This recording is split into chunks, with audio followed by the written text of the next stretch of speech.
La Cafetera es un programa de radio que se financia gracias a las aportaciones de los oyentes. Si te gusta el periodismo que defiende y sientes que te acompaña, hazte mecenas y ayúdanos. Infórmate en radiocable.com/mecenas. Buenos días, cafeteros. Debido a mi labor investigadora, a diario veo datos y más datos que ponen de manifiesto la insostenibilidad del actual sistema económico. El cambio de paradigma no vendrá, sin embargo, de las élites. Ese cambio debemos construirlo desde abajo, desde lo concreto, comprando productos agroecológicos, energía verde a cooperativas, usando la bicicleta para ir al trabajo y sosteniendo la cafetera. Somos el nuevo paradigma. Somos la resistencia. Un saludo.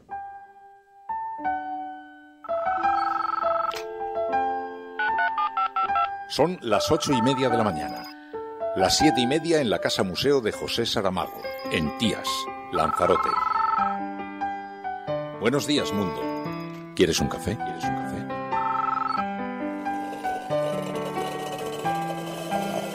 En el programa La Cafetera de Radio Cable. En una entrevista en Radio Cable. Durante 20 minutos en Radio Cable y dice todo lo que van a escuchar. Esta mañana en La Cafetera de Radio Cable. Radio Cable, que ha conseguido una auténtica primicia, ha entrevistado esta mañana y ha conseguido situar esa entrevista y lo que le ha dicho en los titulares de todos los digitales. La Cafetera. Dirige Fernando Berlín. Con María Navarro. Y se habló con el secretario de Estado del gobierno de Estados Unidos, Mike Pompeo, y se decide llevar a cabo una reunión el miércoles en Washington. Vamos a lograr mediante el diálogo un buen acuerdo. Queremos mantener una buena relación con el gobierno de Estados Unidos. Trump had indicated his willingness to have conversation with the Iranians in the past few days. He said this for an awfully long time, more than just the past few days. We're certainly prepared to have that conversation when the Iranians conclude that they want to behave like a normal nation. We're prepared to engage in a conversation with no preconditions. We're ready to sit down with them. Por tanto, si estamos hablando de transición ecológica, habrá que recordar aquello que nos dice la Comisión, de que la imposición verde y la fiscalidad verde en España está a niveles de ínfimos, es decir, no está desarrollada. Cuando hablamos de cuáles son los objetivos que tenemos como país y pudiéramos sintetizarlos en tres, modernizar la economía y, por tanto, apostar por la ciencia, por la educación, apostar por la transición ecológica, luchar contra la desigualdad y, en consecuencia, tener un estado del bienestar fuerte, con capacidad de redistribución y, finalmente, consolidar las cuentas públicas, pues lógicamente la política fiscal tiene que estar al servicio de esos tres grandes objetivos.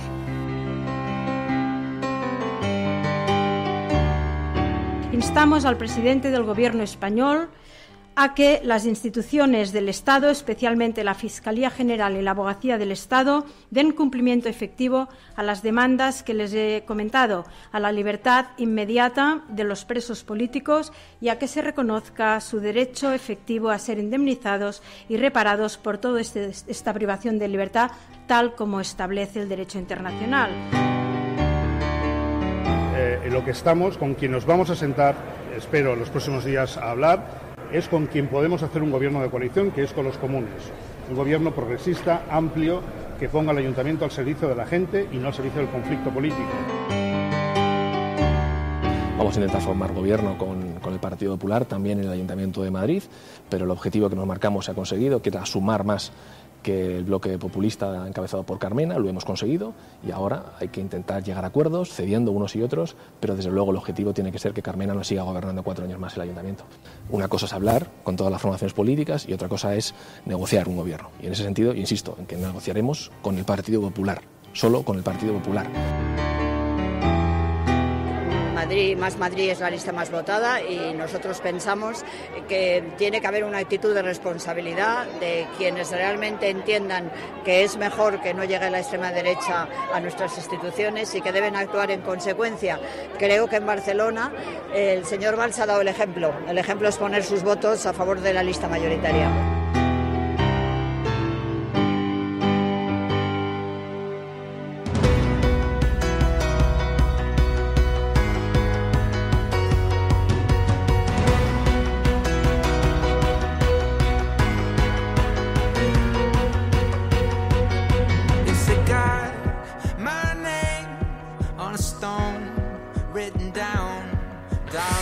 Muy buenos días, cafetera. Por fin es lunes y volvemos de nuevo aquí una mañana más a este espacio en el que nos juntamos con la audiencia repartida por todo el mundo, con los miembros de la Resistencia que van saliendo de las profundidades del bosque y se juntan aquí en el claro de Sherwood. Un saludo muy especial sobre todo a quienes están fuera de España, que se encuentran fuera de sus países de origen. También a lo mejor están quizá por aquí por España, pero están fuera de sus países de origen, que son de otros lugares y están aquí conviviendo entre nosotros, pero que sienten que, bueno, que añoran, echan de menos a sus familiares, a sus amigos, a la gente a la que quieren, y la distancia les mantiene bien lejos, pero este programa les sirve como hilo de Ariadna. ¿No os habéis dado cuenta que independientemente del lugar del mundo desde donde... Esto es como cuando te enamoras de alguien que dices, coge el teléfono, estás viendo la luna, no ves la misma luna que yo, aunque estemos en lugares diferentes del mundo. Bueno, pues esto es lo mismo. Estás escuchando La Cafetera, aunque lo estés haciendo desde diferentes lugares del planeta, y si lo estás haciendo eres la Resistencia y no estás sola. María Navarro, muy buenos días, ¿qué tal estás? Muy buenos días, bien. ¿Qué tal el fin de semana? Creo que estuviste viendo a Pachi Freites, que estaba actuando en Madrid, y con uno de los relatos de los girasoles ciegos, que es un novelón, que es un libro maravilloso, absolutamente fascinante, y ha llevado al teatro uno de los capítulos, lo han llevado al teatro y lo interpreta Pachi Freites. Sí, manuscrito en el olvido. Ya aviso que si conseguís ir, vais a pasarlo un poquito mal, pero merece mucho la pena. Ahora terminaban este fin de semana, pero si no recuerdo mal, por informaciones que me llegaron a mí privilegiadas, creo que van a poder hacer más funciones, creo que después de verano, pero bueno, ya nos lo comentará. Creo que en Madrid va a haber una nueva oleada, pero probablemente habrá por otros lugares también, o sea que muy atentos a la cuenta de Pachi Freites, porque seguramente pues habrá otros sitios por la piel de toro, donde Pachi Freites puede verla interpretar este fantástico pasaje de Los girasoles ciegos. Ese libro de Alberto Méndez, que es, de verdad, si no lo habéis leído, es absolutamente extraordinariamente recomendable. Bueno, el hashtag de La Cafetera hoy, almohadilla, la cafetera corrida real. Almohadilla, la cafetera corrida real. Sí, asistió el rey emérito, que ya sabéis que anunció su jubilación, anunció que no va a participar en más actos públicos, pero lo hizo presidiendo una corrida de toros. Una vida al servicio de España, dice el periódico ABC, una misma fotografía también elegida por La Razón para su portada, también vemos al rey en la portada del periódico El Mundo. El País no, porque ya se deshizo en elogios el domingo, ya tuvo suficiente con un editorial que merece la pena revisar, que merece la pena que tengáis, que guardéis para los anales de la historia sobre el editorial del País, que provocó numerosas lágrimas entre los lectores del País, por unas u otras razones. Pero en fin, el caso es que, bueno, el rey se despidió asistiendo a una corrida de toros, presidiendo una corrida de toros, y entonces por eso el hashtag elegido, con un cierto chascarrillo, con una cierta socarronería, almohadilla la cafetera, corrida real. Esto es la cosa que tiene el grupo hashtag, que sabes cómo empieza, pero no sabes por dónde. Así que os pedimos que lo utilicéis para participar en la conversación en Twitter, porque sospechamos que hoy será muy concurrida la participación en ese hashtag, que tendrá numerosas interpretaciones. Bueno, pues es lunes, los lunes además sabéis que analizamos también medio ambiente, ecología, y para eso contamos con numerosas personas que... hablaremos con Juan López Duralde, pero además en el programa ya sabéis que contamos con nuestros analistas que se incorporan en este punto. David, nómada por el mundo, que ya están comentando con ese hashtag, almohadilla, la cafetera, corrida real. Y lo buenos días, Mariuca, Espeonza, dice, seguro que vuelve de corridas, inauguró su jubilación asistiendo a una corrida. El de siempre, Enrique Quesada, muy buenos días, dice Pilar Urbano que nos escandalizaríamos si supiéramos el origen de la fortuna del rey. No sé si tenemos aún capacidad de escándalo, pero estaría bien que quien tenga datos haga algo por sacarlos a la luz. Ángel Trianero, muy buenos días, Belisa, Ismael, Mari Klein, Alejandro Set, Gaspar, Jesús, Juan, Maximiano, bueno, que ya están participando, como digo, con ese hashtag almohadilla, la cafetera, corrida real, que vamos a utilizar para organizar la conversación, para ordenar un poco la conversación y que podamos todos comentarla. Si estás escuchando esto, eres la Resistencia y no estás sola. Sigue con nosotras aquí, vamos a analizar también las portadas de los periódicos y vemos un poco cómo está el retrato, la fotografía de actualidad.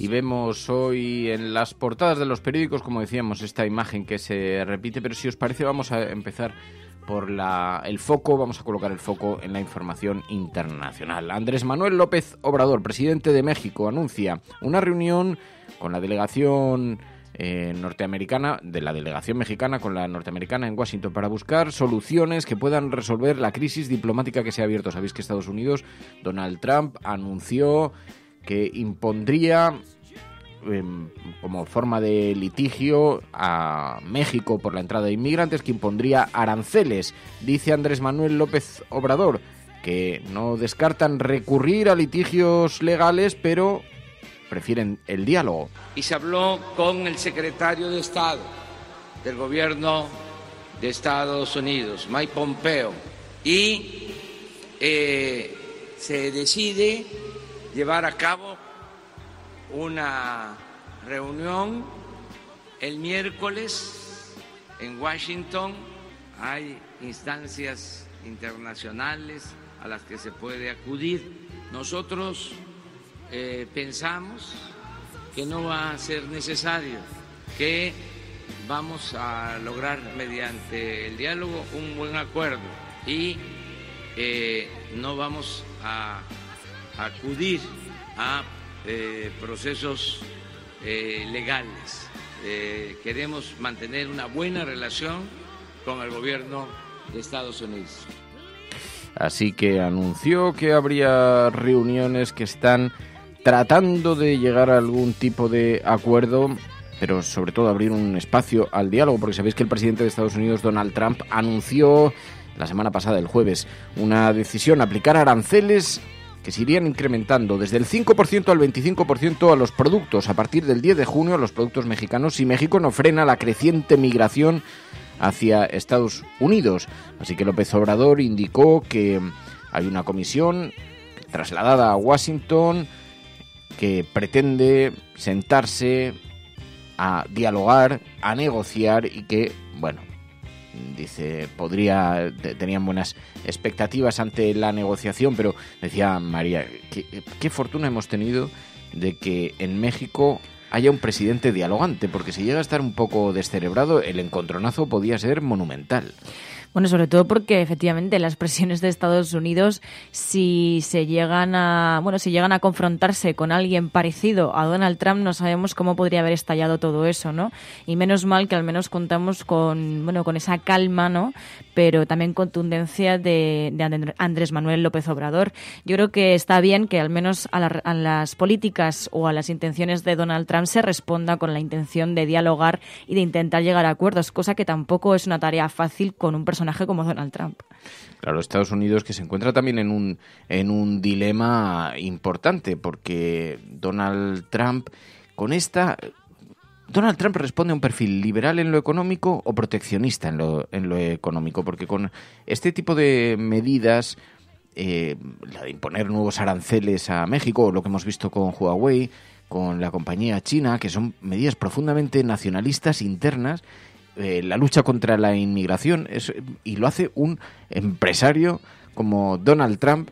En fin, el caso es que vivimos en un mundo de absolutas contradicciones, y dice el gobierno mexicano que opta por el diálogo, que no va a entrar en la confrontación, pero que tienen que buscar un equilibrio entre la ley migratoria, que obviamente dice estamos dispuestos a ayudar para que se cumpla, pero sin violar los derechos humanos. El problema es que ese equilibrio pues es muy improbable que pueda cumplirse. También conflicto abierto con Irán. Ahora Pompeo dice que Estados Unidos está dispuesto a hablar con Irán, y dice, y además sin condiciones previas. President Trump had indicated his willingness to have conversations with the Iranians in the past few days. He said this for an awfully long time, more than just the past few days. We're certainly prepared to have that conversation when the Iranians conclude that they want to behave like a normal nation. We're prepared to engage in a conversation with no preconditions. We're ready to sit down with them.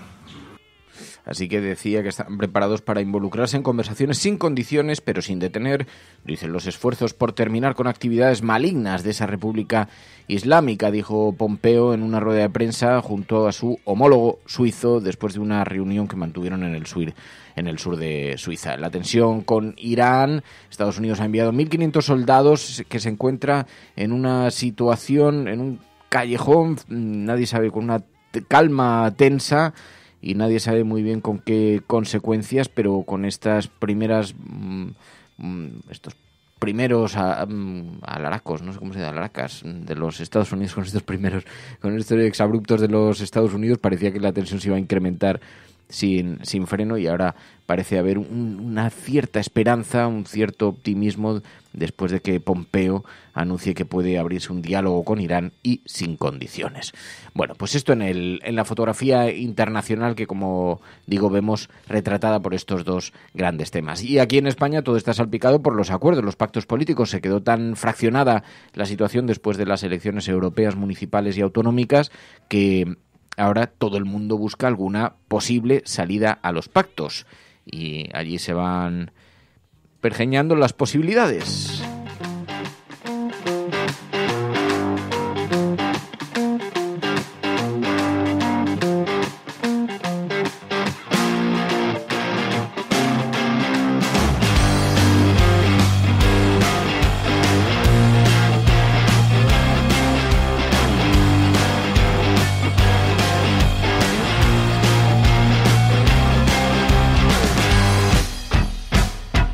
Almohadilla, la cafetera, corrida real. Almohadilla, la cafetera, corrida real. Porque hoy la imagen, la fotografía de portada en la mayor parte de los medios de comunicación ha sido la de Juan Carlos de Borbón, rey emérito de España, presidiendo una corrida de toros como acto de despedida ante su anuncio de jubilación de los actos públicos. Y como ha presidido esa corrida, pues entonces los homenajes se le suceden en las páginas de los periódicos. Ya habíamos tenido homenajes cuando abdicó, ahora vuelven los homenajes cuando anuncia su jubilación, vamos de homenaje en homenaje. Pues hoy es portada en el periódico ABC, una vida al servicio de España, despedida de Puerta Grande. Don Juan Carlos saluda en la Plaza de Toros de Aranjuez, donde recibió un caluroso homenaje de la afición. Al fondo cuelga el retrato de su madre, doña María de las Mercedes, en cuyo recuerdo se celebró la corrida. Una vida al servicio de España. Don Juan Carlos se retira desde ayer de la actividad oficial, justo 5 años después del anuncio de su abdicación, y en el editorial del periódico ABC, lo que España debe a Juan Carlos. Y en el periódico El Mundo se ponen igualmente sentimentales. Don Juan Carlos por la Puerta Grande, utilizando todas las metáforas y todo el lenguaje de la tauromaquia para elevar la figura de don Juan Carlos a los altares de la política española. Y dice el periódico El Mundo, 50 escalones, 25 el primer tramo, 25 el segundo, qué heroicidad, una barandilla que no había antes de ayer para que su majestad pudiera... Lo de la heroicidad lo he aportado yo, que estas cosas me enfatizan. Tengo epifanías cuando leo estos textos. Dice, una barandilla que no había antes de ayer para que su majestad pudiera subir y bajar al palco real de la Plaza de Aranjuez. Un poquito de morder metal y esa proverbial mala salud de hierro, como la tuvo su madre, doña María, presente en un retrato en la pared. Era la homenajeada de ayer, aunque el anuncio de la jubilación trastocara los planes de la empresa, dice. Don Juan Carlos por la Puerta Grande, junto a Simoneta Gómez Acebo, Pilar de Borbón, la infanta Elena y Froilán de Marichalar, ayer en la Plaza de Toros de Aranjuez. Froilán de Marichalar moviendo un pañuelo con la mano en el bolsillo. No os perdáis la imagen. Buenos días, cafetera. ¿Quieres un café?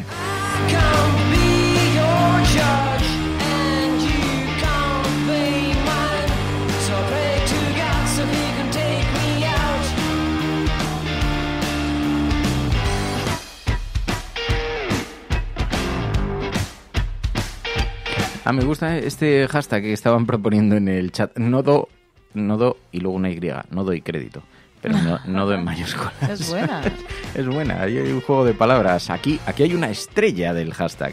Ha nacido una estrella. Incorpórate en nuestro grupo hashtag Dani Ger, que nos gusta. Nodo y crédito. No, mira. Nodo real. Bueno, pues don Juan Carlos entró y salió por la puerta grande, dicen los periódicos, y claro, os podéis imaginar, también el periódico La Razón pues lleva su imagen de portada, la despedida por la puerta grande, con banderillas. Claro, porque puedes usar muchos símiles, ¿cómo se dice? Turísticos, tauromáquicos. Tauromágicos para redactar esta información, pero yo sugeriría utilizar lo de los cuernos, que no lo han colocado en ninguna de las portadas. Supongo que la alineación cuerno-rey no es una cosa que, en fin, pero habría estado bien, lo habrían podido utilizar. Bueno, más cosas que tenemos aquí en la cafetera. Esa es la imagen de portada, pero no es lo único que ha ocurrido en España.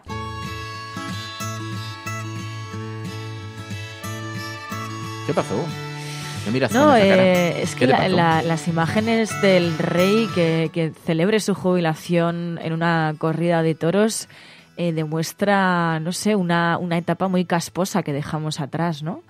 Me da a mí la sensación, es como muy simbólico esas imágenes que podemos ver del rey con Froilán y su familia en una corrida de toros celebrando esa jubilación. Que dejamos atrás, dices. Bueno, quiero pensar que sí. Pues ahí vamos. Bueno, don Juan Carlos... Aunque, oye, sigue siendo nuestro segundo rey. Tiene que ir a los toros a que le vitoreen, dice Tú como yo, grandes y taurinas lamidas en los medios, dice Juan Alix. En fin, Almohadilla la cafetera, corrida real. Almohadilla la cafetera, corrida real, que comparte trending topic en este momento con Espinar. Ramón Espinar, vemos en la portada precisamente hoy de La Razón, ya sale, vuela por las redes, está en todos los medios de comunicación. Espinar se postula para disputar el liderazgo de la formación de Pablo Iglesias. Crisis en Podemos. Resulta que Ramón Espinar ha hecho saber que está dispuesto a abanderar una alternativa al Podemos de Pablo Iglesias e Irene Montero. El ex líder de Podemos en Madrid pide que se celebre una asamblea ciudadana de manera urgente y que haya acción y cambio. Espinar fue uno de los hombres más cercanos a Iglesias. Las costuras de Podemos amenazan con saltar por los aires, dicen en el periódico El Mundo. Esta es la visión que hemos encontrado hoy en la prensa. Nosotros preguntando, pues hay quien teme que esto sea una operación, en todo caso política, porque fue muy rara la salida de Ramón Espinar. Tenía una relación muy estrecha con Irene Montero y con Pablo Iglesias, y de la noche a la mañana abandonó la Comunidad de Madrid. Y había quien pensaba que era una estrategia pactada con el propio Iglesias. Esto lo pone en entredicho. Hoy le preguntaba por mensaje esta mañana antes de empezar el programa a un amigo con mucha ascendencia en Podemos. Me decía, bueno, no sé, dice, yo veo ahí una operación para recoger a la disidencia y luego volverla a unir a Iglesias y a Montero. Así que eso es lo que piensan en el otro espacio. Pero en este espacio, Ramón Espinar anuncia que abandera que haya una alternativa al Podemos de Pablo Iglesias y pide que se celebre una asamblea ciudadana de manera urgente. Un paso adelante en forma de mensaje directo a Iglesias. Espinar dimitió de sus cargos en enero de 2019 y ahora le vemos con esta llamada, con esta salida a la palestra, y no sabemos muy bien cuál es el objeto. A ver si tenemos la oportunidad de conocer con un poquito más de profundidad exactamente qué es lo que está ocurriendo en el seno de esa formación política. Esto es La Cafetera. Si lo estás escuchando, eres la Resistencia y además no estás sola. Tenemos que hablar con Juan López de Uralde, tenemos que ver también la agenda de La Cafetera, así que no os marchéis porque todavía tenemos muchas cosas que contar aquí, en el bosque de Sherwood.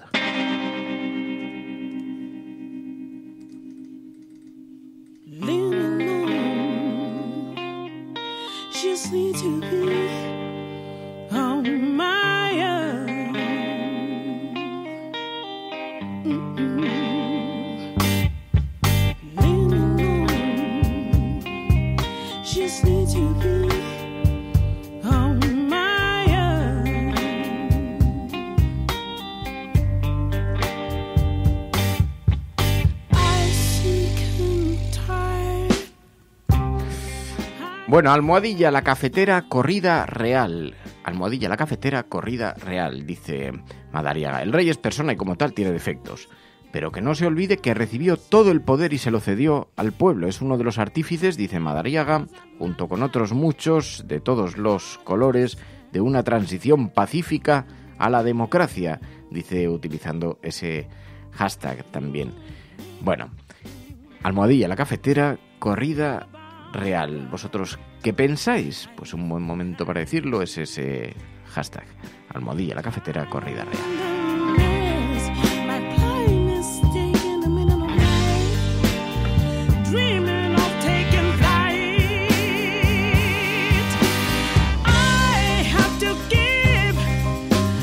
Mientras tanto, hay una crisis abierta en Alemania. El gobierno alemán se tambalea por la crisis del SPD. La renuncia de la líder del Partido Socialdemócrata por el resultado de las europeas ha agrietado la gran coalición. Hoy, portada del periódico El País, que dice que el descalabro de los socialdemócratas alemanes en las elecciones del 26 de mayo quedaron terceros por detrás de los conservadores de la CDU, CSU y los Verdes, y en el estado de Bremen, donde ese mismo día fueron derrotados tras gobernar durante 73 años, pues ayer se cobró la dimisión de su líder, de Andrea Nahles. Su renuncia como presidenta del partido y jefa parlamentaria hace tambalearse ahora la gran coalición entre el SPD y los conservadores que sostienen el gobierno alemán.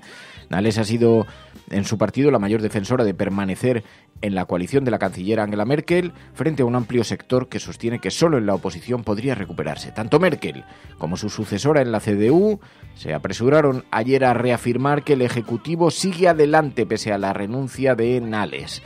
Hoy, portada de el periódico El País, esta nueva crisis abierta, esta grieta en el SPD, en el gobierno alemán, que ve cómo peligra la gran coalición. Y lo vemos hoy en esta portada. Es básicamente la única noticia internacional que vemos también en La Vanguardia. La presidenta del SPD dimite por su fracaso electoral en Europa y Merkel defiende la gran coalición tras el adiós de Nahles como líder socialdemócrata.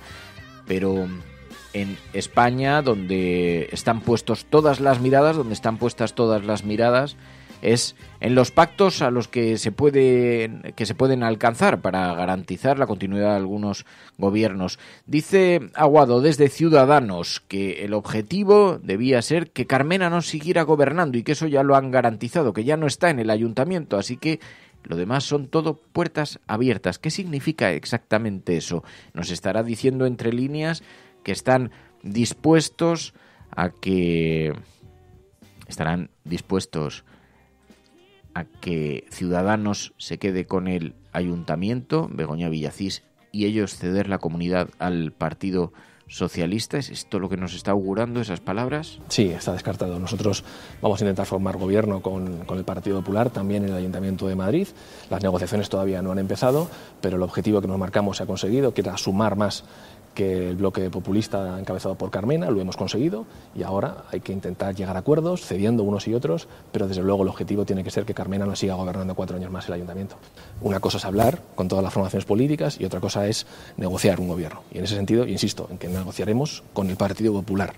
Solo con el Partido Popular. Eso dice Aguado, negociarán solo con el Partido Popular. Veremos, a ver si esto es posible, porque eso les obligaría necesariamente a negociar también con Vox, con la extrema derecha. Bien, pues vemos en las portadas de los periódicos, Madrid no es el único frente que tienen abierto los pactos. También vemos Barcelona, que sigue, el Ayuntamiento de Barcelona sigue todavía en negociaciones y ahí también fue motivo de debate. Pero en el Ayuntamiento de Madrid, Manuela Carmena alaba la actitud de Valls de apoyar a la lista más votada, que en el caso de Madrid sería la suya.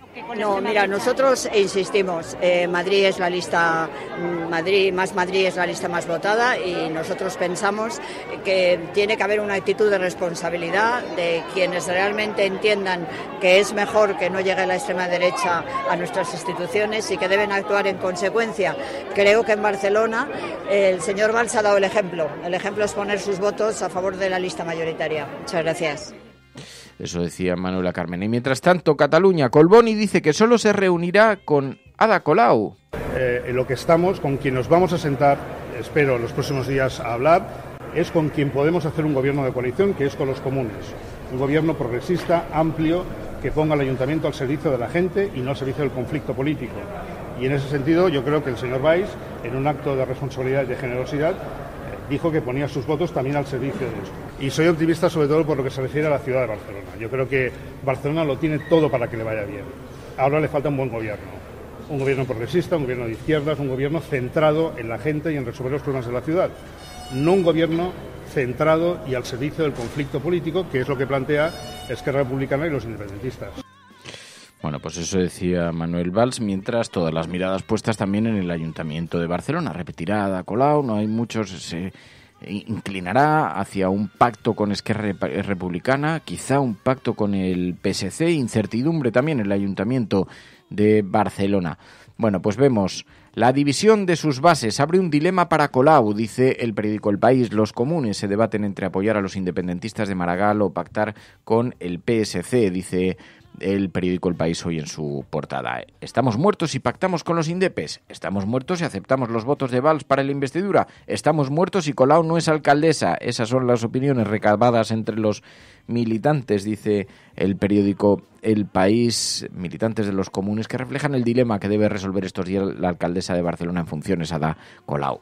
Tras perder las municipales ante Esquerra Republicana por menos de 5.000 votos y con el mismo número de concejales, Colau defiende un tripartito con los republicanos y el PSC, algo inviable por los vetos cruzados. La alternativa es pactar con Esquerra Republicana y perder la alcaldía, o tenerla con el PSC y los votos de Manuel Valls. La alcaldesa llama a debatir con calma. En 2017, Colau guardó silencio cuando sus bases decidieron romper con los socialistas, pero en esta ocasión tiene muy difícil no tomar partido.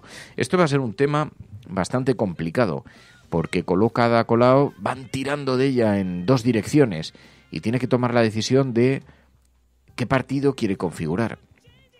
Si sus aspiraciones son meramente locales, Cataluña, Barcelona, entonces puede pactar con Esquerra Republicana y lo único que tendría son unas extraordinarias críticas en el resto de España. Pero si Ada Colau tiene pensado o se plantea en algún momento hacer algún tipo de carrera en la política nacional, que siempre se ha especulado mucho con si daría su salto a la política nacional, a Madrid, y en estos tiempos tan turbulentos para Podemos, si podría ser la líder que de pronto emerge. Bueno, entre todas esas especulaciones, si ella tiene alguna intención de hacer carrera en el resto de España, un pacto con Esquerra Republicana sería demoledor, lo haría prácticamente imposible en una situación tan crispada como esta. Así que tiene que elegir qué quiere ser de mayor ese partido. Y no es una situación complicada. Yo personalmente, es una situación complicada. Yo personalmente creo que mejor siempre en el ayuntamiento que en la oposición.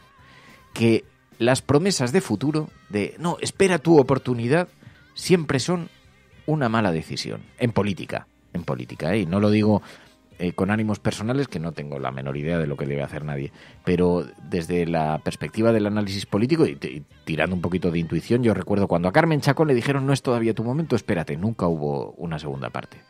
O cuando a Susana Díaz le dijeron no es tu momento, espérate, cuando lo intentó por segunda vez cuando lo intentó en esa ocasión ya no era el momento. Así que no parece muy sencillo. Ada Colau tiene probablemente una oportunidad. La cuestión está en saber hacia dónde debería inclinarse. Yo no sé qué os parece a vosotros, pero este es un tema que sí que sería muy interesante, que dice, yo no creo que eso sea lo que le quita el sueño a Ada, dice Pipistrello, dice, dudo mucho que lo que tiene en la mesa sea si pacto con estos no podré ser líder de Podemos en el futuro. No lo sé, Pipistrello, digo que esa es una de las consecuencias, en mi opinión. Las opiniones son libres, cada cual pues tendremos la nuestra seguramente, pero yo creo que uno ahora... Dice, alcaldías de Madrid y Barcelona, tema nacional, dice Sark. Feliz cumpleaños, Sark, por cierto. Dice, sí, es cierto que son dos temas, pero estamos hablando de los dos ayuntamientos con mayor presupuesto, o dos de los ayuntamientos con mayor presupuesto, y evidentemente... Y dice Hilo, es que si eres de izquierdas no puedes ser nacionalista. Esto no lo sé si lleva con contexto... Dice Elena, ¿de dónde ha salido eso de que Ada Colau tiene aspiraciones nacionales? Solo es una fantasía, jamás ha dado señales de ella. Lo que pasa es que ha sido motivo de rumorología sistemática en la corte madrileña, allí donde los silbidos se escuchan en las oscuras noches de Candil y Capa. siempre se ha especulado mucho con el posible salto nacional, aunque yo sospecho que tendría que haber tenido resultados diferentes en las elecciones para una operación de esa naturaleza en este momento, pero es verdad que siempre ha sido sugerido, ¿no? Y por lo tanto, bueno, podemos comentarlo.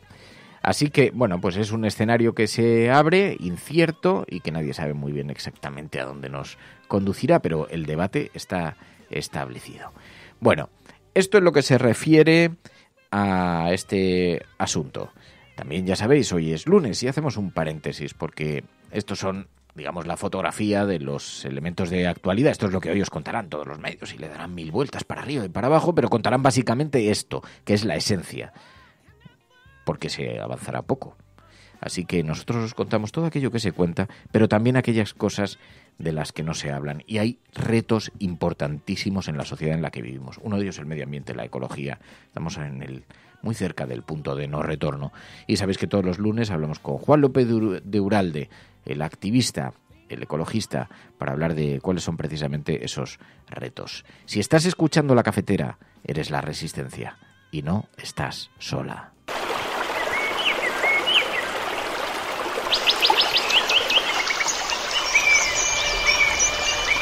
Datos que aseguran que el calentamiento global provoca cada año en el mundo 7 millones de muertes prematuras, más que las causadas por el SIDA y la malaria, por ejemplo.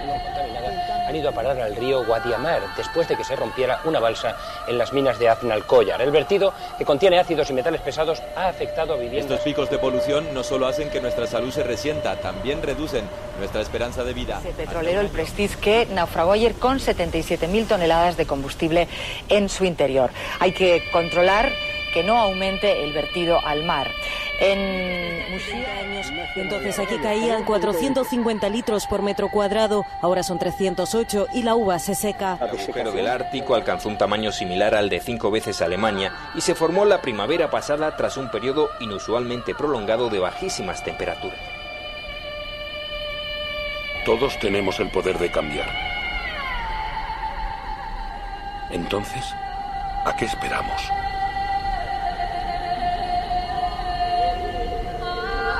Pues nos decían Espectacular e Isabel Aragón, decían que teníamos que referirnos a la semana de rebeldía contra el plástico, nada contra el plástico, una semana sin comprar plástico, de usar y tirar, como respuesta precisamente a esta invasión de este material que estamos viendo en el medio ambiente, en el mar, en los océanos. Juan López de Uralde, muy buenos días. Hola, buenos días, Fernando, buenos días, Resistencia. Con Juancho, que siempre nos alerta precisamente de esto que ha estado sucediendo con el plástico, pero estamos viendo cómo, además de estas iniciativas que están surgiendo de manifestar en forma de reivindicación, de movilización, de protesta, el rechazo de los ciudadanos, también estamos viendo cómo se están rebelando contra los residuos plásticos de los países desarrollados, lugares como Asia, ¿verdad, Juancho? Sí, la verdad es que no hay mejor tema para tratar esta semana, que efectivamente es la semana contra el plástico, en la cual se invita a la gente, bueno, nos autoinvitamos más bien, ¿no?, a no utilizar plásticos, ¿no?, a tratar de vivir sin plásticos de un solo uso, porque cada vez es mayor la preocupación por la contaminación que generan estos plásticos de usar y tirar, ¿no? Y a pesar de que llevamos tiempo hablando, hay una directiva europea, etcétera, pues son millones las toneladas de residuos plásticos que se utilizan, que tienen una vida muy corta de minutos prácticamente y que se convierten en residuos. Entonces, tanto plástico que al final no se sabe qué hacer con él, y bueno, pues ha habido empresas que no se les ocurrió mejor idea que exportarlo a Asia, ¿no? En principio, el primer importador durante mucho tiempo fue China, pero resulta que China el año pasado decidió cerrar sus fronteras, y entonces esto causó pues una especie de colapso en las exportaciones de plástico. Bueno, lo primero que yo quiero decir es que a mí me parece absolutamente inaceptable que utilicemos otros países como basurero de nuestros residuos. Eso para empezar, ¿no? Y ahora pues se ha generado todo un problema internacional alrededor de ello, claro. Sí, porque ahora se han revelado y han decidido devolverlos, ¿no? Hemos visto devolver contenedores enteros con desechos a sus lugares de origen, ¿no? Han decidido cerrar las fronteras. Como digo, empezó China y detrás pues han ido Malasia, Filipinas, es decir, que de alguna manera la contaminación que generan los plásticos, que además es especialmente grave en Asia, donde se vierten grandes cantidades de plásticos al medio ambiente, pues una parte de esos plásticos vienen de países, de los países de la OCDE, de los países desarrollados, ¿no? De hecho, las estadísticas muestran que España, nuestro país, es uno de los más importantes exportadores de plástico, lo cual pone de manifiesto pues hasta qué punto nuestro sistema de gestión de residuos está podrido, ¿no? Es decir, si no tenemos capacidad para hacer frente a los residuos que producimos y tenemos que exportarlos a terceros países, que finalmente lo que ocurre es que allí se acaban virtiendo porque son normalmente plásticos mezclados, plásticos que no se pueden reciclar, plásticos que tienen un mal tratamiento y por lo tanto pues finalmente acaban en el medio ambiente, ¿no? Hay que decir que este proceso de utilizar o esta costumbre tóxica, valga la redundancia, de utilizar los países en desarrollo como vertederos es un tema que viene de atrás. Ya en los años 90, en el marco de Naciones Unidas, se creó un acuerdo multilateral, que es el Acuerdo de Basilea, que es un acuerdo que precisamente se ideó para frenar la exportación de residuos tóxicos y de residuos radiactivos de los que nos estábamos deshaciendo. Hubo casos muy famosos de barcos, no sé si la gente más joven lo conocerá, pero seguro que tú te acuerdas, Fernando, de barcos de residuos que se llevaban a África, en algunos casos de residuos tóxicos. Hubo un caso muy conocido en Costa de Marfil que incluso generó muertes, ¿no? por el impacto de esos residuos allí donde se virtió, etcétera, etcétera. Entonces, este convenio internacional lo que trata es de impedir que los países ricos se deshagan de sus residuos en los países pobres, pero era pensado para los residuos más peligrosos, los residuos tóxicos, ¿no?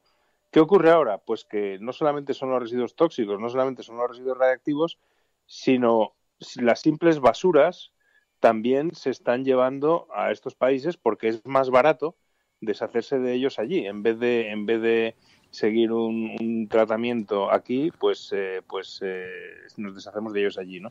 Y pone de manifiesto también, es decir, esto tiene un origen aquí, porque pone de manifiesto que nuestro sistema, como decía, de gestión de residuos y especialmente de gestión de envases, el sistema de Ecoembes, es un sistema que hace aguas por todas partes.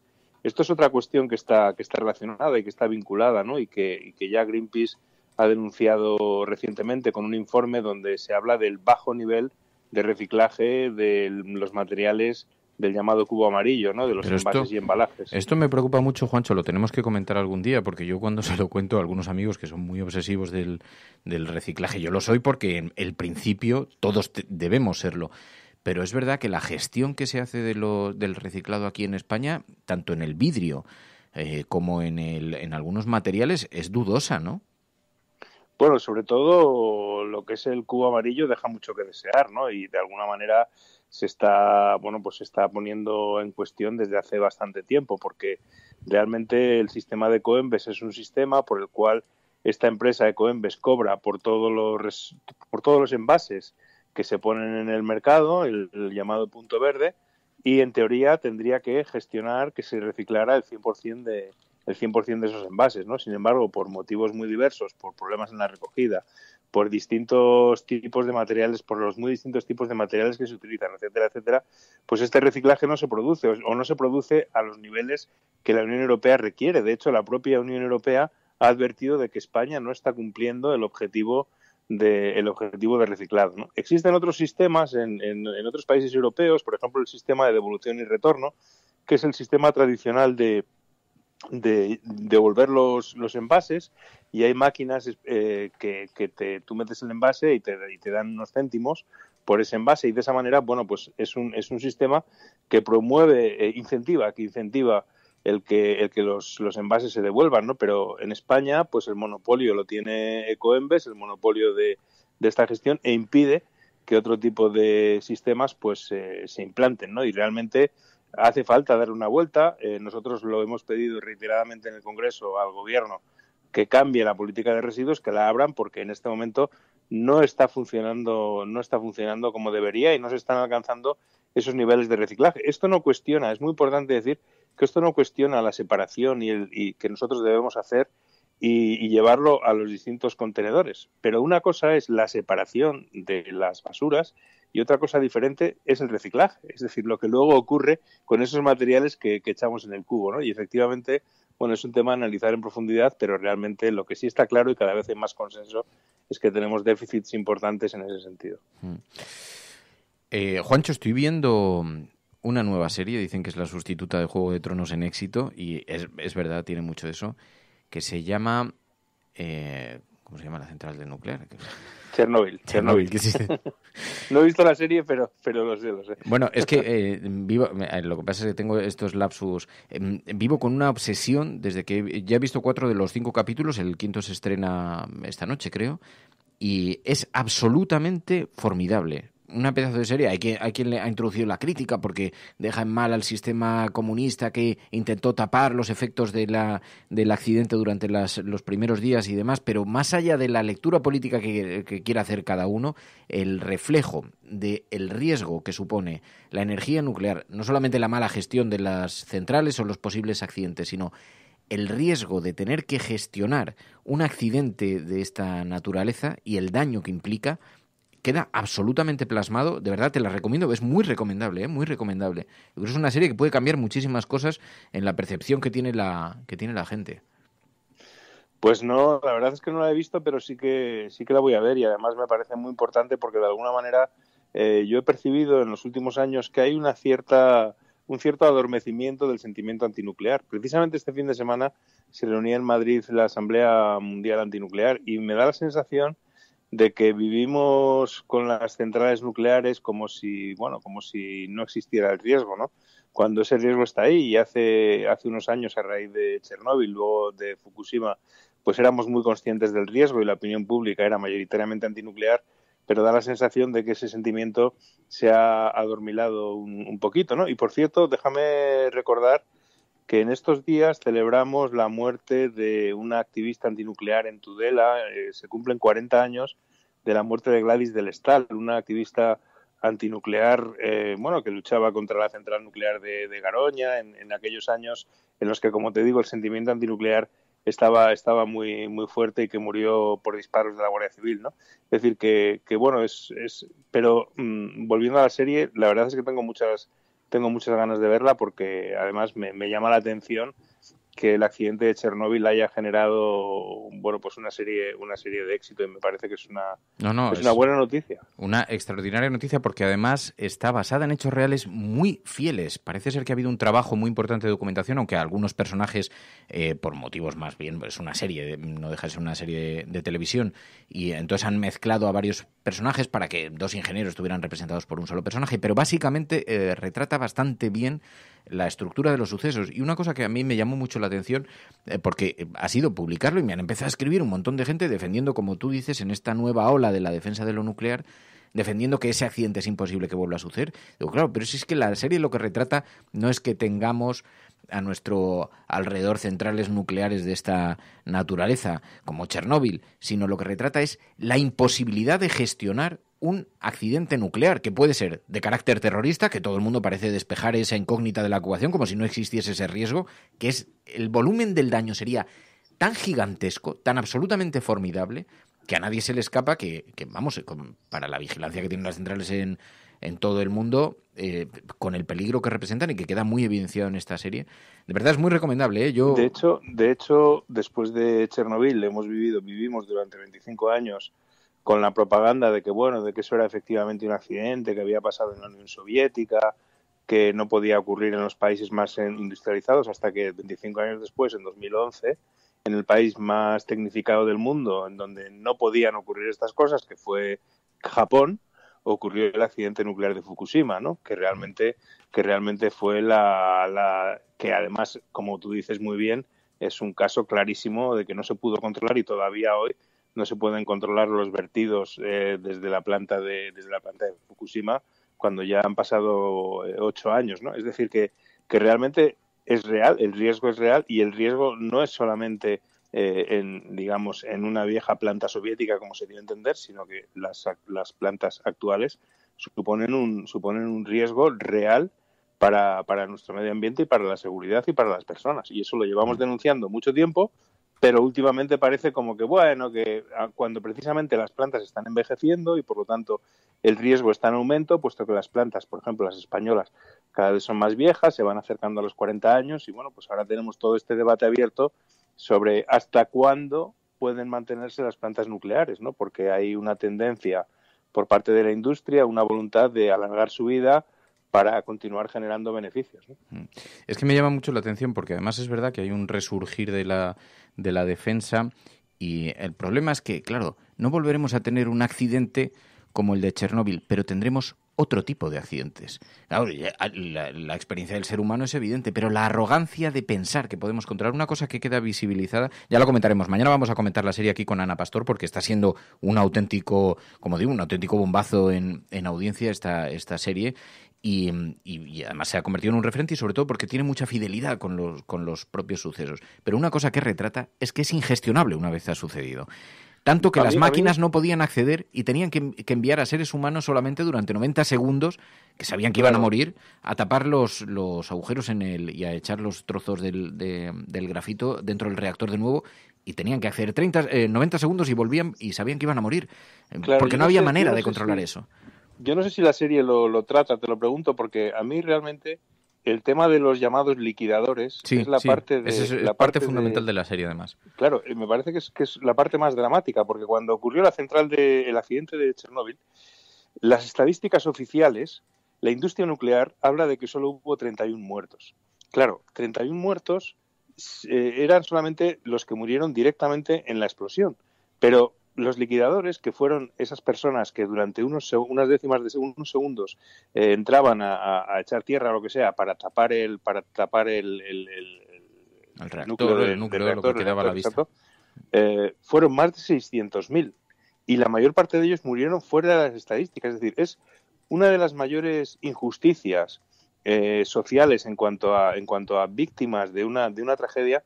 Son los liquidadores de Chernóbil, que fueron decenas de miles, como digo, se calculan 600.000 personas, militares, voluntarios, etcétera, etcétera, que estuvieron allí durante unos segundos, unos minutos, posteriormente murieron sin ningún tipo de derecho, sin ser calificados como víctimas, sin ser contabilizados por las estadísticas, porque no convenía que las estadísticas dieran esas decenas de miles de muertos, ¿no? Entonces, para mí, la gran mentira de Chernóbil está en la ocultación que se hizo de... Fíjate, no hablaban de la dimensión, yo acabo de descubrir la dimensión por la cifra que dabas tú y lo estoy mirando y efectivamente entre 600.000 y 800.000 personas fueron enviados para sellar el reactor de forma aparentemente voluntaria. Son considerados héroes en Rusia porque viendo la dimensión de lo que estaba ocurriendo y que iban a quedar 50 millones de personas en peligro, con toda la contaminación de los ríos, con todo, decidieron que la única manera de taparlo era con seres humanos.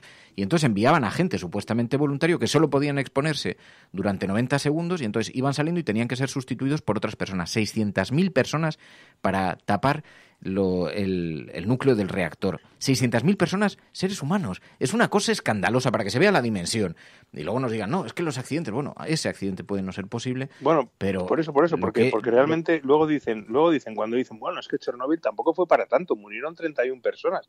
Pues oiga, 31 personas y decenas de miles que usted no quiere, que ustedes no han querido contar, que se les consideran héroes, sí, pero que están fuera de las estadísticas, que no tuvieron ningún reconocimiento, ningún derecho, ninguna indemnización. Ese es el gran drama de Chernóbil. El tema de los liquidadores, olvidado, silenciado y nunca suficientemente... Que se presentaron voluntarios, pero la mayor parte de ellos no conocían las consecuencias, no sabían exactamente qué les podía suceder después y se expusieron a una radiación absolutamente brutal que les acompañaría para el resto de sus vidas, en algunos casos pues muy cortas. Así que, bueno, es una serie imprescindible, pero mañana la vamos a comentar y sí que cuando tengas la oportunidad la comentaremos contigo porque yo creo que dimensiona muy bien los riesgos que existen con la energía nuclear y sobre todo toda la operación de tapar la información alrededor de estos accidentes, ¿no? Así que, Juan López Duralde, pues gracias. A ver si la encuentro, me encantará verla. Muchas gracias, Fernando. Cuídate mucho, un abrazo, Juancho. Un abrazo. Adiós. Chao. We will make America safe again. And yes, together, we will make America great again. No puede estar de moda ser izquierdas, pues si es uno carca. Están todo el día con la guerra del abuelo, con las fosas de no sé quién. Aprovechen estos meses de gobierno Frankenstein para que no se pueda defender la libertad y la unión. Acosen a la gente estos meses. Es usted un provocador. El discurso que ha hecho usted aquí es más propio de un fascista que de un demócrata. No, hombre, no era instructora. No, hombre, no. Es que no tienes ni idea. Pero este no es momento ni de siglas ni de partidos políticos. El enemigo es Daesh, el terrorismo yihadista. El cielo no se toma por consenso. El cielo se toma por asalto. Bienvenidos a la... Más allá de la agenda setting, está la agenda de los oyentes de la cafetera. Buenos días, cafetera. Parece como broma. Que es la única salida al problema territorial. Tu colaboración es importante. Ayúdanos retuiteando la dirección de este programa. Hagamos que se nos oiga. Hagamos que se nos conozca. Radiocable.com.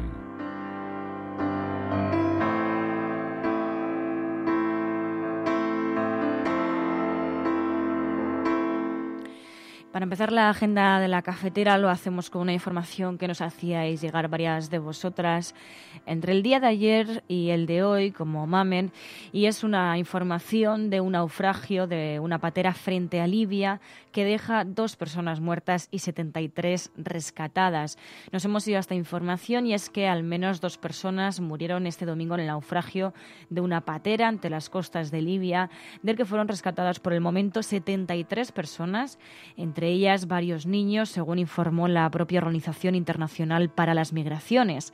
La Agencia de Naciones Unidas informó en sus redes sociales de que la embarcación había volcado al este de Trípoli y que se estaban buscando a posibles desaparecidos. Posteriormente señalaron que por el momento se han recuperado los cuerpos sin vida de 2 personas y se ha salvado a un total de 73. Sin embargo, hay que tener en cuenta que los náufragos aseguraron a los técnicos de la Organización Internacional para las Migraciones que cuando zarpó la patera viajaban en ella más de 95 personas, de las que recordamos solo se ha rescatado a 75 y 2 de ellas fallecidas. Y en esta línea nos enviabais una información de Democracy Now!, nos la enviaba entre otras personas Ángel, y es que un hombre podría terminar en la cárcel por salvar vidas de migrantes. Se trata de un geógrafo y educador llamado Scott Warren, que trabaja como voluntario en los grupos de ayuda humanitaria No Más Muertes y Samaritanos de Ajo.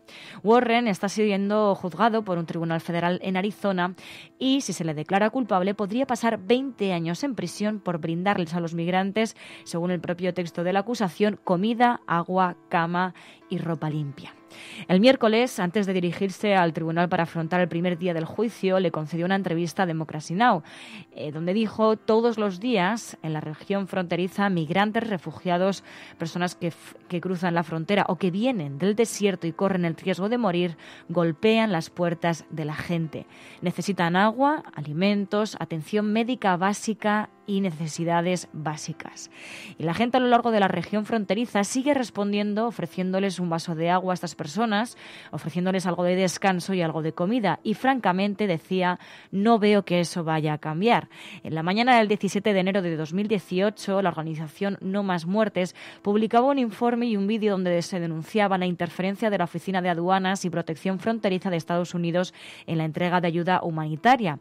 Según el informe, en el desierto que rodea la frontera entre Arizona y México, donde miles de personas mueren por deshidratación y enfermedades relacionadas con el calor, los agentes de la patrulla fronteriza están destruyendo litros de agua, decían, destinados a los migrantes. Y además también añadían, estas acciones condenan a quienes cruzan las fronteras al sufrimiento, la muerte y la desesperación.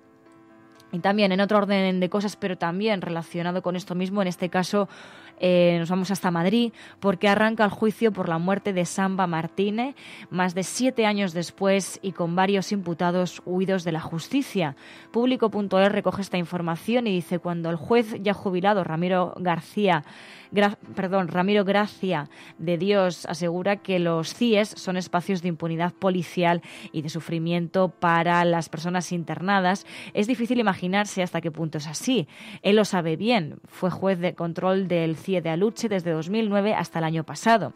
Y es que Samba Martín, que murió en uno de ellos de una forma cruel, agonizando tirada en el suelo del comedor del centro, después de pasar 38 días encerrada en el CIE madrileño. La vida de Martín se apagó un 19 de diciembre de 2011, pero no se conoció inmediatamente. Se la llevó a una criptococosis, una infección pulmonar que ningún médico del CIE detectó a pesar de sus insistentes 11 visitas al servicio sanitario del centro. Dicen que nadie detectó esa infección, tampoco averiguaron que la mujer era seropositiva y dicen que un simple análisis de sangre hubiera revelado este dato clave. Explican también en público.es que también habría valido pedir su informe médico al Centro de Estancia Temporal de Inmigrantes de Melilla, por donde pasó antes de que se le trasladara a la capital. No había cometido ningún delito, simplemente el CETI estaba abarrotado. La mujer quería llegar a Francia, pero murió en el hospital 12 de octubre, al que fue trasladada solo 6 horas antes, cuando poco ya se podía hacer por salvar su vida. Casi 8 años después, el juicio penal por su muerte comienza este lunes. Y como recordaban ya varias personas en Twitter, entre ellos Juan Diego Boto, hay convocada una concentración frente al Juzgado de lo Penal en Madrid este mismo lunes a las 11:30 de la mañana. Y para terminar la agenda de la cafetera, terminamos con 2 informaciones. Una que nos enviaba Galgo Callejero, de una entrevista que se hace a Pietro Bartolo, que ha pasado de salvar vidas de migrantes en Lampedusa a arrasar en las elecciones europeas. Así lo asegura el diario.es y explica que Pietro Bartolo es un médico conocido por su labor humanitaria en la isla, que ha sido el 5º candidato más votado de Italia para el Parlamento Europeo. A Pietro Bartolo, como a tantos otros habitantes de Lampedusa, la vida le cambió el 3 de octubre de 2013. Aquel día vio llegar en su pesquero a su amigo Domenico con 17 migrantes y 4 cuerpos sin vida a bordo. El marinero lloraba por lo que había visto, decenas de personas tragadas por el agua de forma inmediata. Murieron 368. Pietro subió a la barca de su vecino y se llevó a los 17 supervivientes al centro de salud en el que trabajaba. Desde ese momento, pescadores y médicos de Lampedusa se convirtieron en los nuevos rescatadores de migrantes de la isla. Y el propio Pietro Bartolo dice en esta entrevista que los votos que ha recibido son un símbolo de que hay italianos que quieren iniciar una nueva etapa política mirando a la solidaridad. Y como decía, para terminar esta agenda, Espectacular nos enviaba una información, en este caso sobre otro tema, pero no menos importante, y es que el número de abortos de mujeres jóvenes ha descendido en España un 30% desde que se aprobó la ley de plazos. Las interrupciones voluntarias del embarazo han disminuido en la franja de edad de los 15 a los 19 años, al pasar de los 13.000 en 2010 a los 9.000 en 2017. El aumento del uso de la píldora anticonceptiva y el preservativo, la libre disposición de la píldora del día después, que se vende sin receta desde 2009, y una atmósfera social con más información son los factores detrás de este descenso. En 2014, el 50% de las adolescentes decía que no utilizaba métodos anticonceptivos, pero en 2018 el porcentaje ha caído al 30%, según las encuestas de la Sociedad Española de Contracepción. Así que vemos cómo son datos muy necesarios para hacer frente a la ofensiva global contra el aborto, que es un derecho que creíamos consolidado, pero que ya vemos como incluso en algunos países con leyes a favor del aborto ahora se está incluso poniendo en cuestión. Before I drift away, speak to my heart, reminding me where I belong. I am not left. Es que yo no había visto la secuencia completa. Almohadilla la cafetera, corrida real. Almohadilla la cafetera, corrida real. Hay mucha broma con este asunto, muchas socarronerías. ¿En serio? No me lo esperaba. No, yo tampoco. No, ¿verdad?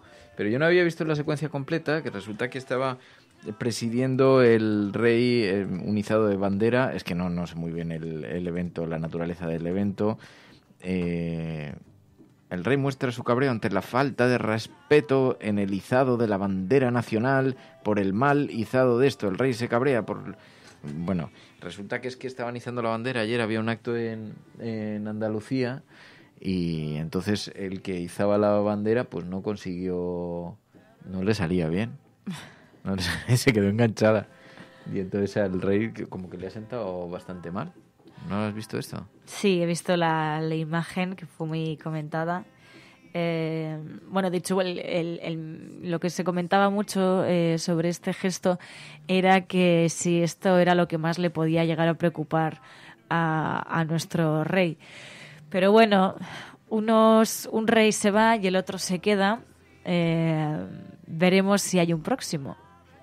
Bueno, había desfile de las Fuerzas Armadas en Sevilla. Tenían que desplegar la bandera. La bandera empieza a ascender, pero se engancha arriba y entonces el rey empieza a hacer gestos con la cabeza en consentimiento de que esto está que no funciona. En fin, un desastre. Bueno, creo que ya nos escucha Pilar de la Peña. Buenos días, Pai. Ahora sí, te escuchamos. ¿Has visto la imagen tú? No me ha dado tiempo todavía. He tenido una mañana un poco ajetreada. Te has perdido un clásico, está siendo muy comentado.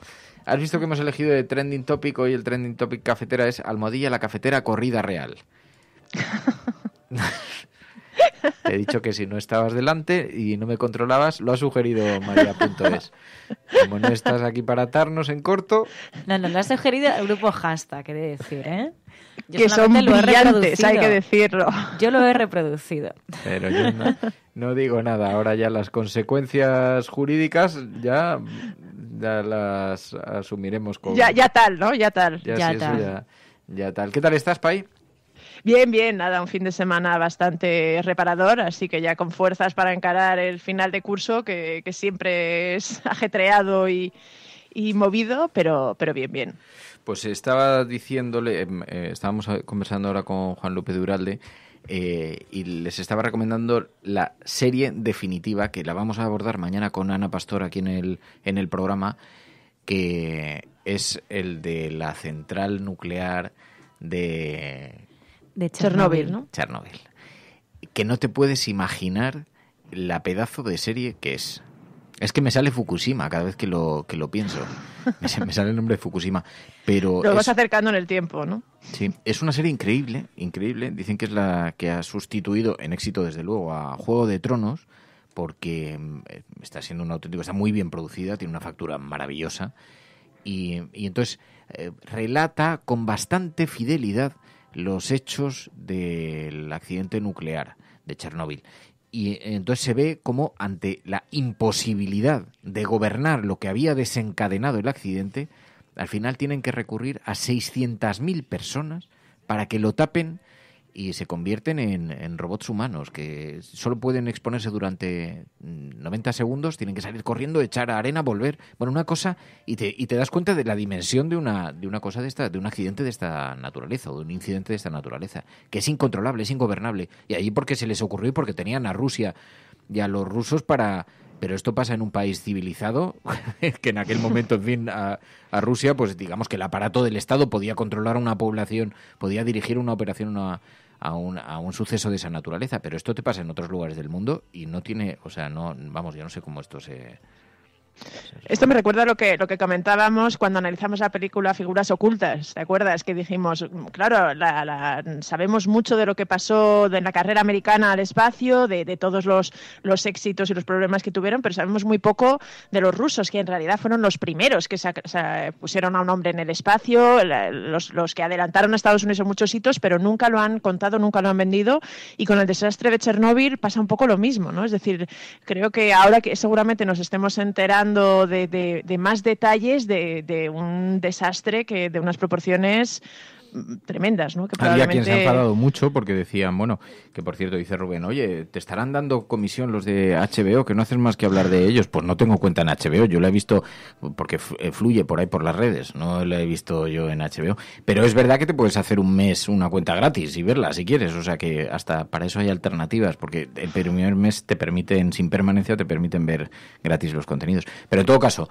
independientemente de eso, ha recibido algunas acusaciones la serie, porque dicen que tiene un discurso muy anticomunista. Bueno, claro, está hecha por norteamericanos, es una serie norteamericana, por lo tanto, pues la mirada que tiene el sesgo que tiene, y entonces se ve el trampeo de un gobierno dispuesto a ocultar información precisamente para que el superpoderío ruso tecnológico no fuera puesto en cuestión con el accidente, pero llegó un momento que era imposible ya ocultar las consecuencias porque las partículas radioactivas empezaron a detectarse en Estados Unidos. O sea, imaginaos el alcance de la nube tóxica y del accidente, y diversos laboratorios lo detectaron por toda Europa.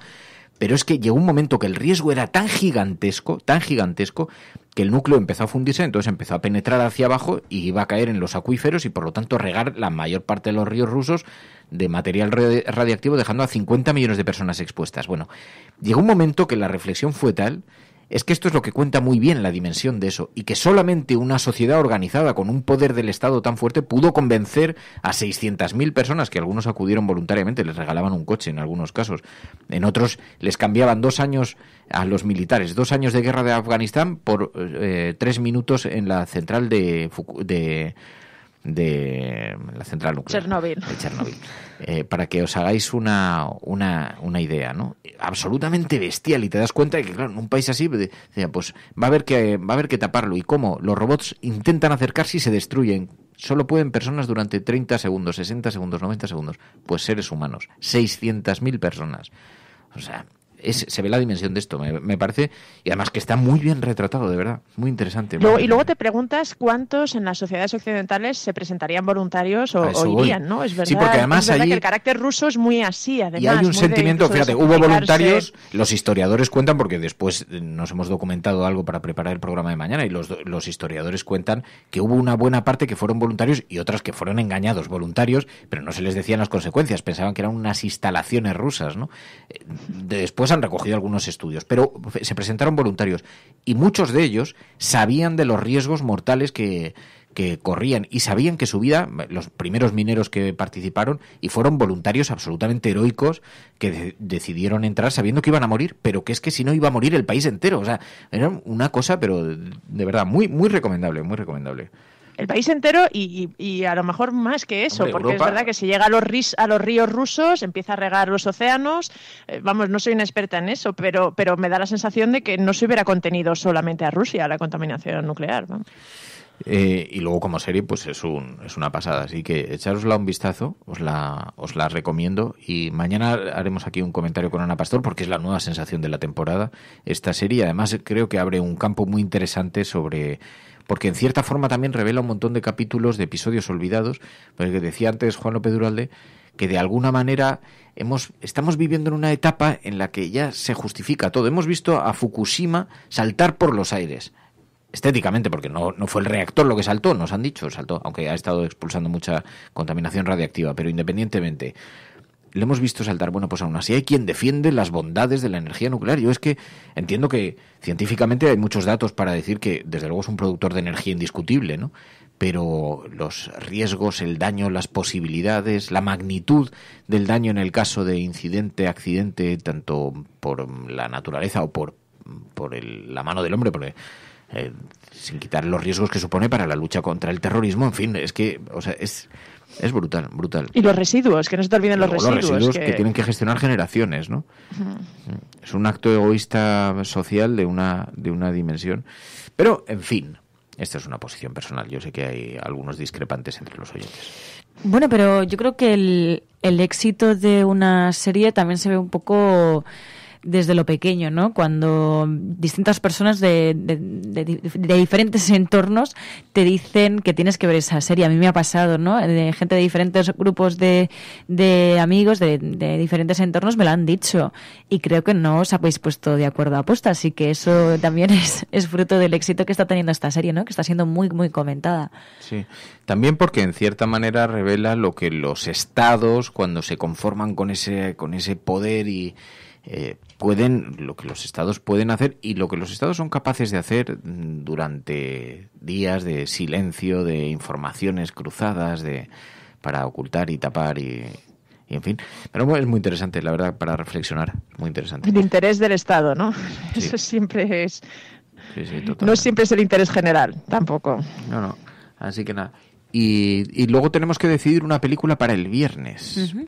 ¿Tú has visto alguna peli recientemente, Pai? A ver, déjame que piense. porque tenemos a ver si se os ocurre alguna en el chat o en el hashtag Almohadilla la Cafetera Corrida Real. Puede ser algo relacionado. Algo relacionado con el medio ambiente. No. Como el 5 de junio es el Día del Medio Ambiente. ¿Es ya? ¿Es ya? Pues es el miércoles. El medio ambiente. Sí. Pues, pero ¿qué podría ser? ¿Cuál podría ser? A ver, alguna sobre el medio ambiente. La de Okja ya la hemos visto. Sí. Bueno, pues aceptamos las sugerencias si nos las queréis hacer llegar al chat. En este momento quedan abiertas. Además, si teníamos una lista que nos habían sugerido un montón y estaría bien algún clásico o alguna cosa. Pero bueno, nada más. Yo creo que no tenemos nada más pendiente. Y la desvirtualización, que mañana vamos a ir a ver un local. Estamos pensando por la tarde, que sea por la tarde en lugar de por la mañana. Nos han dicho que igual sí que es posible. El día 13 de julio hay un problema, que hay un festival de música en Madrid, ese mismo día. Festival conocido. El Mad Cool. El Mad Cool. ¿No? Y entonces, pues parece ser que eso provoca mucha afluencia de público. Yo no sé cuánto llenan los festivales ni cuánto llena el Mad Cool. Pero a lo mejor eso hace también que vayáis a venir a algunos y que podáis veniros un ratito a la desvirtualización y un ratito al Mad Cool. O sea que lo mismo, pero había quien decía, oye, que igual eso produce algunas dificultades en Madrid esos días. Decían también que... Para los que vienen de fuera, ¿no? Sobre todo. Para los que vienen de fuera, por los hoteles, las cosas así, pero bueno, no sé cuánta gente se va a desplazar tanto como para que eso sea un problema. Digo yo que Mad Cool no llenará a Madrid entero. Que además no sé dónde se celebra. ¿Se celebra en IFEMA? ¿Lo sabemos? ¿Cerca de IFEMA? No lo sé. No lo sé. Bueno. Yo tampoco... Pero bueno, no creo que sea peor que la final de la Champions de este fin de semana, ¿no? Bueno, sobre todo ha habido un debate. Qué pasada. El centro de Madrid estaba completamente ocupado por los hooligans. Pero he visto algunos que estaban más cerca de los orangutanes que de los seres humanos. Con todo el respeto a los orangutanes. Es sabido que yo no soy ningún aficionado futbolístico. Y entonces ya todo me provoca un cierto... Pero tengo una cierta tolerancia porque al pequeño Fer sí le gusta. Entonces intento tampoco ejercer un clima tóxico a su alrededor, sino que, pues oye, no... Intento ser comprensivo, que la gente tiene aficiones y ya está. Pero no encuentro explicación alguna para señores de 60 años, ya entrados en cana, venirse con sus amigotes a emborracharse. Es que los veía a las 9 de la mañana, completamente borrachos. Que, por cierto, yo pensaba que estaba prohibido caminar con alcohol en la mano, pero es que no durante todo el fin de semana he visto a gente caminando al lado de la policía con cervezas, con tal... Pero bueno, bien. Y completamente borrachos, como cubas, gritándole a la gente, gritando en los bares. Una cosa absolutamente demenciada. Yo no... Lo juro, me resulta completamente inexplicable. No es que yo piense que todo el mundo tiene que tocar el violín, pero sinceramente es que no logro comprender esto.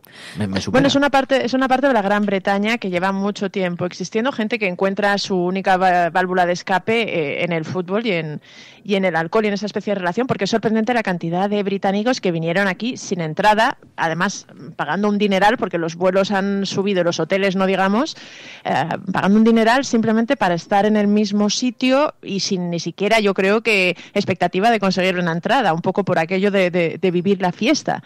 No sabes muy bien. A mí, luego, tomándolo un poco con sentido del humor, me hizo mucha gracia una falsa portada del País, de estas que alguien reenviaba por WhatsApp y por las redes sociales, que hablaba de que miles de hooligans británicos vienen a Madrid, toman Madrid por la Feria del Libro, que hablaban de cómo los seguidores de Paulo Coelho se temían enfrentamientos con los de Dostoyevsky. Por lo menos había que tomarse con sentido del humor, pero realmente ha sido una invasión difícil de comprender. Sí. Pero es que además no sé si voy a ser capaz de verbalizarlo porque lo hemos hablado mucho este fin de semana, pero luego había amigos míos que se enfadaban con la reflexión. Yo decía, para empezar, yo no encuentro esta reunión de machirulos, de vete a otro país, y me decían, pues yo me he ido a ver una final y me lo he pasado muy bien, digo, pero este rollo así como masculino de todo, cerveza para arriba, tal... Digo yo, sinceramente, o sea, que no pido reuniones intelectuales y yo soy el primero el más cafre que pero me descolocan completamente. O sea, yo en las imágenes que vi, bueno, 2 personas de 60 años pegándose, pero a porrazo limpios, y entonces insultándose en su idioma natal y a porrazo limpio, pero unos golpetazos en la cara y dices, o sea, este señor tendrá familia y probablemente hasta nietos. y se viene a un país, a un partido al que no está asistiendo porque se estaba celebrando paralelamente en otro lugar, no lo estás viendo tampoco. Entonces, ¿a qué has venido exactamente? Es que yo te lo juro, no lo entiendo. Es que me resulta imposible de comprender. Pero, en fin. No sé, hombre, tampoco es un fenómeno únicamente masculino. Es verdad que hay muchísimas mujeres y muchísimas chicas que también son aficionadas al fútbol, pero es verdad que no comulgan o así de forma tan mayoritaria con esa manera de entender, o por lo menos no las ves en la calle. Es verdad que en ese sentido, este fin de semana en Madrid, la presencia masculina era muy, muy mayoritaria en este campo, ¿no? Ha sido, sí, estaban repartidos. Pero bueno, digo yo que lo de Mad Cool no tendrá nada que ver. Así que... Y no estarán tan repartidos. También es que Madrid estaba tomado. Ha venido muchísima gente. Que tampoco entiendo yo por qué una ciudad tiene que estar al servicio de un evento que ni siquiera es un evento que tenga aquí... Pero bueno, desplazas un montón de gente porque es que en la Plaza de Oriente habían colocado una copa de 10 metros de altura, hinchable, una copa muy bonita, plateada, así, inflable, y con un escenario, luego en la Puerta del Sol un gran escenario de conciertos, en la Plaza de Callao otro una gran tienda de ropa deportiva y no sé qué, y las pantallas iban a dar no sé qué, el partido, no sé qué historias. O sea, estaba la ciudad un poco tomada por esta que no, insisto, en otras ocasiones se toma por eventos deportivos, no tengo nada que objetar. Pero había quien decía, bueno, mira, a Vox esto nos parece mal, esto os parece muy bien, pero que se celebre... Eso no lo enviarían a la casa de campo, ¿no? Dice, pero eso no lo enviáis a la casa de campo, pues sería un lugar perfecto para estos orangutanes, el zoo concretamente, pero... Hombre, es verdad que produce un retorno económico para la ciudad. Sería interesante conocer también el coste, porque ha debido haber un despliegue de seguridad muy, muy, muy extenso y muy, y digno de verse, porque además era un partido de altísimo riesgo al ser dos equipos ingleses los que se enfrentaban en la final. Entonces sería interesante poder obtener una especie de balance realmente claro y realmente detallado de lo que esto supone para una ciudad, ¿no? Porque está claro que estos miles, no sé si millones, pero desde luego cientos de miles de británicos que han venido a Madrid, aunque solo sea por las cervezas que se han tomado, es evidente que han dejado ingresos en la ciudad, pero no sé, saber exactamente lo que por otro lado cuesta la ciudad. Afortunadamente no ha habido grandes incidentes como ha sucedido en algunas otras ocasiones, pero saber realmente lo que supone para una ciudad sería interesante. Pero luego es curioso también la visión de este tipo de eventos, ¿no? Porque cuando ha habido eventos reivindicativos, manifestaciones, concentraciones, yo recuerdo, por ejemplo, en la época del 15M, ¿no? Que se decía, es que claro, las concentraciones del 15M están provocando que los comerciantes pierdan dinero, ¿no? Continuamente nos taladraban con ese tipo de informaciones, ahora no hemos visto ninguna. Los comerciantes no se quejan, parece que ya no se quejan por nada de esto, sobre todo si son eventos deportivos, si es una cuestión pues de una reivindicación privada, pero es curioso que unos eventos los veamos como algo enriquecedor, bueno, y otros los veamos como una invasión, ¿no? Pero hay bulo con el fútbol. Hay una intencionalidad. Con el fútbol hay bulo. Con el fútbol descarado. Pero mire, dice la Tareta, esto es un debate, lo que pasa es que esto no sé con quién se puede afrontar ni si se puede hacer seriamente, pero dice la Tareta, yo pensaba igual, pero un amigo me dijo, mira, piensa que si no lo hubiera lo de las guerras que nos estamos evitando con el fútbol, porque sacas el bruto que llevas dentro. Yo no sé si, porque es verdad, muchas veces se especula que es una forma de canalizar la competitividad, la violencia incluso, de canalizarla y o la frustración. Pero yo no sé si esto tiene base real o simplemente es una excusa retórica que alguien ha encontrado.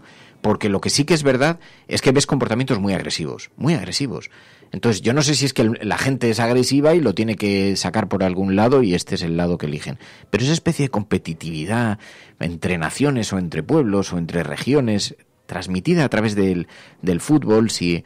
Tampoco es que haya sustituido las guerras, ¿para qué nos vamos a engañar? El fútbol se juega en todos los países del mundo y las guerras no han desaparecido, pero no lo sé. Oye, ¿creéis que van a quitar Madrid Central? Yo creo que no. Luego se enfadan mucho los oyentes porque tocamos estos temas así tan centralistas, pero voy a aclararlo. Mira, el viernes había un artículo en The Guardian que advertía, dice, es que Madrid se podría convertir en la primera ciudad de Europa digamos, revierte una medida a favor de la calidad del aire, ¿no? Y un poco de cuando hay una especie de consenso tan general en el problema que esto supone y en cómo hay que cambiar los hábitos en las ciudades, tendría un coste en imagen para la ciudad. Yo, sinceramente, a pesar de que ha sido una promesa electoral, pues una más de las que no van a cumplir, creo que intentarán, en el caso de que lleguen a gobernar y realmente se lo planteen, intentarán a lo mejor algún tipo de giro, algún tipo de victoria, pero no creo que se atrevan a realmente a retirarla. Decía que enseguida nos cae la acusación de que es centralista y dice Mao 5, dice, es que cada día, Fernando, Madrid, y tienes mucha razón, Mao, pero esto como ejemplo, si no, me ponéis cualquier otro ejemplo en otros lugares donde esté pasando, pero como ejemplo de una cosa es prometer y otra después tener que cumplir. Una cosa es la oposición, porque este caso lo que retrata en realidad es, digamos, la bronca que son capaces de montar algunos partidos políticos en la oposición, pero luego cómo se tienen que comer sus palabras. Porque el propio The Guardian, al que mencionaba Pilar, ponía como ejemplo que va a ser el primer caso en Europa donde se dé marcha atrás y se revierta una medida contra la contaminación, que esto ya es una anomalía, pero esto es la antesala también de un tipo de política. Son capaces de tomar una decisión así cuando sabemos las consecuencias que tiene la contaminación, cuando hemos visto los beneficios que tiene cerrar una parte de la ciudad, que además ha sido tomada ya por los peatones, que es una cosa increíble, porque hemos visto que no ha tenido consecuencias para los comerciantes. Sí para una asociación de comerciantes que nadie sabe quién es, que es el mismo señor que aparece cada vez que hay que criticar a un gobierno de izquierdas, que sale en todos los medios siempre, solamente con medidas que se propongan así. Nadie sabe a quién representa.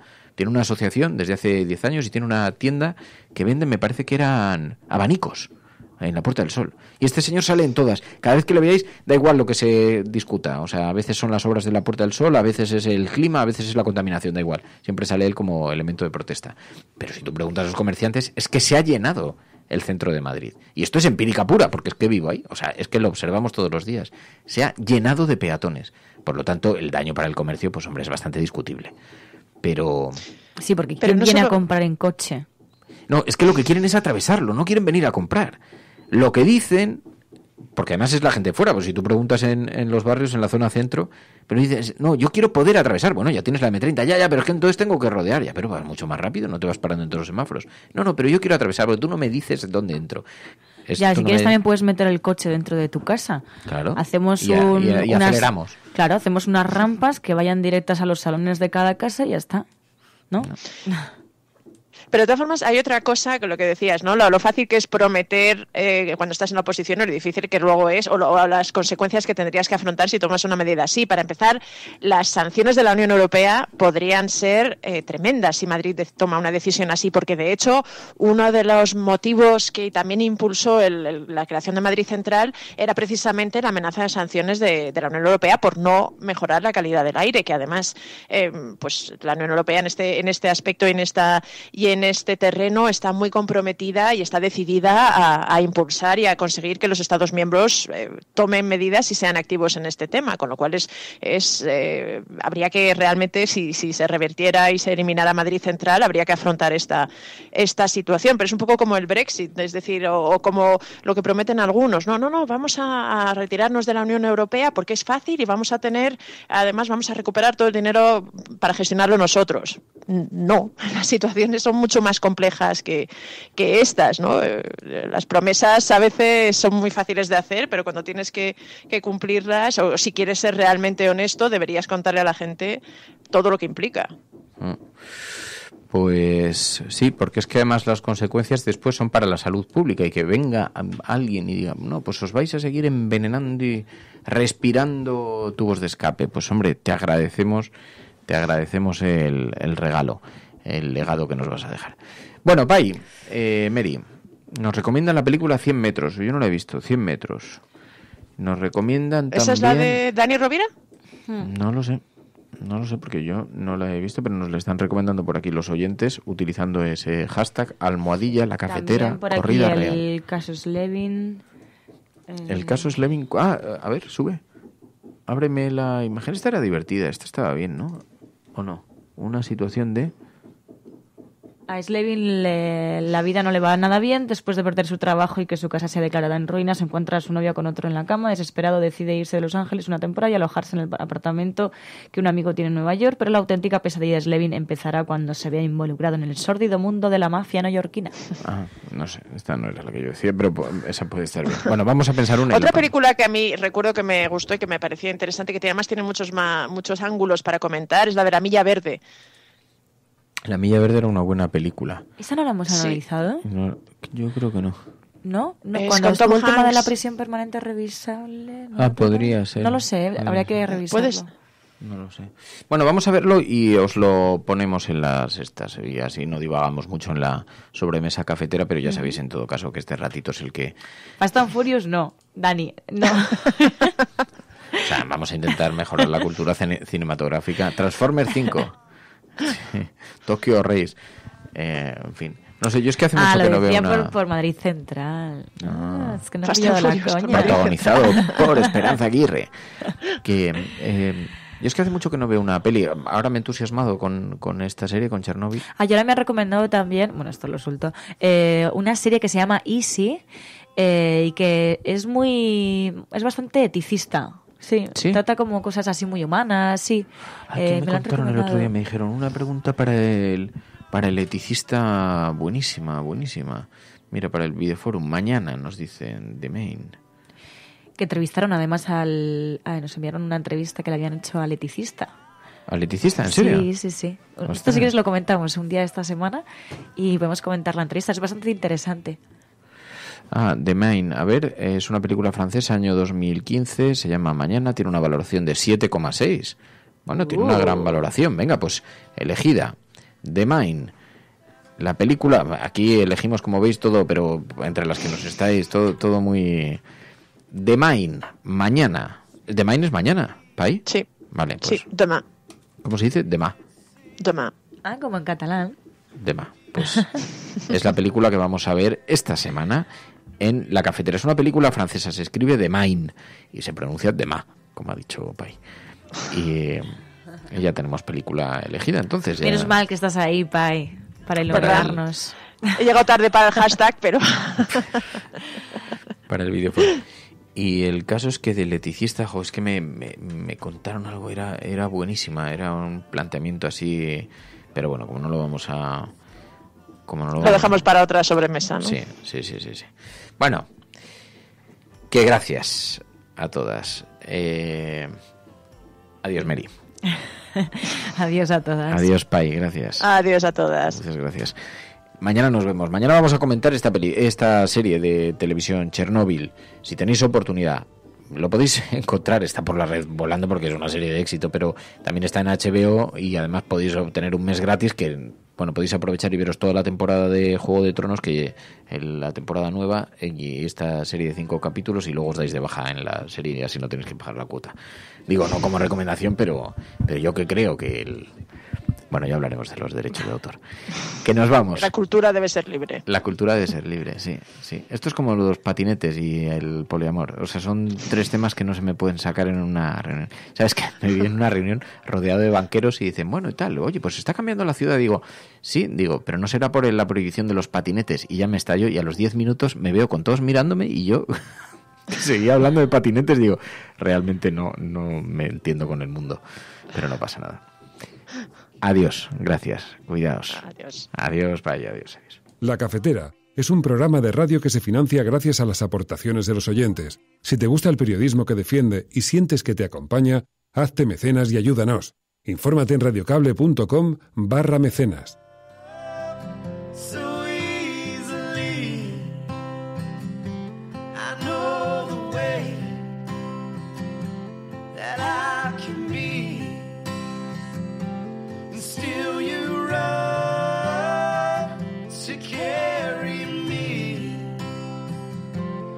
Call me yours,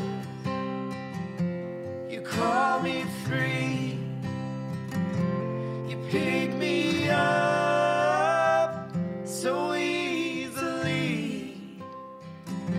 I know the way that I can be, and still you run. carry me. You call me yours. You call me free.